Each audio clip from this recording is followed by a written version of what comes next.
pare de falar palavrões.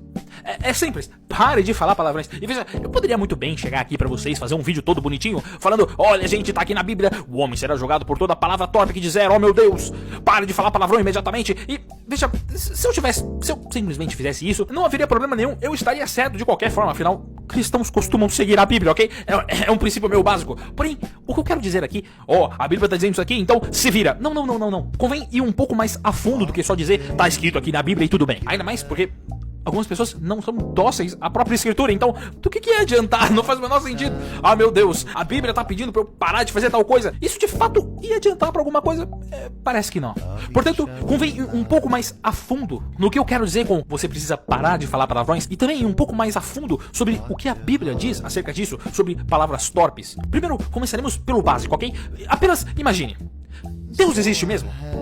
Faça esse pequeno exercício. Se Deus existe mesmo, existe uma razão por trás de cada mandamento, cada proibição. Deus não mandaria, olha, a partir de hoje todos devem usar um chapéu esquisito. Ou depois, gente, parem de comer tal alimento. Afinal, Deus é racional. Poderia um Deus racional dar leis ridículas, patéticas? É evidente que não. Por que Deus no Antigo Testamento proíbe os hebreus de comerem carne de porco, por exemplo? Temos um motivo higiênico. Ora, se Deus quer preservar o povo da morte, ele proíbe que coma carne de porco. Afinal, há 4.000 anos atrás, o consumo do porco era perigosíssimo por conta de doenças, parasitas, vermes. E com o tempo, o povo hebreu simplesmente ia morrer de tanta doença que ia aparecer por causa de porcos. Existe um motivo religioso. Afinal, várias tribos pagãos sacrificavam carne de animais, inclusive de porcos. Se Deus não proibisse o consumo de porcos, os hebreus certamente se aproximariam de tribos pagãs daquela época. Existe também um motivo moral. Afinal, anatomicamente, os porcos têm o pescoço curto. Eles têm uma estrutura óssea que limita muito o movimento da cabeça pra cima. Os porcos não olham pra cima.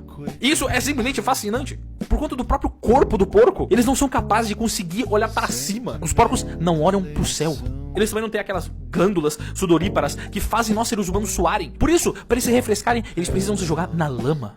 O porco é sinal do homem baixo, que não olha para o céu, mas somente para as coisas baixas, que se joga a todo tipo de baixeza e consome todo o tipo de lixo. Veja, portanto, que para uma lei simples, uma proibição simples, que Deus fez para um povo há 4.000 anos atrás, existem razões morais, higiênicas, religiosas. É possível tirar de cada aspecto uma razão que grita o nome de Deus por trás dessas leis. E claro, eu poderia me deter a falar isso por 3 horas inteiras, uma série de argumentos, trechos bíblicos, frases de santos, argumentos científicos acerca dos palavrões, mas como eu sei que grande parte das pessoas que tá vendo esse vídeo normalmente tá vendo pelo TikTok com alguma legenda mal escrita e com uma gameplay de fundo, como eu sei que grande parte das pessoas não tem tempo e nem interesse de grandes argumentações, me deterei a coisas simples. Assim como a gente tratou da proibição que Deus havia feito aos hebreus do Antigo Testamento sobre o consumo da carne de porco, voltamos agora ao nosso tempo, aos palavrões. Se estamos falando de um Deus racional, em suas leis, proibições, mandamentos, é racional também neles. E portanto é fácil encontrar a razão dentro dessas palavras, das palavras divinas. Como estamos falando acerca do palavrão? Primeiro,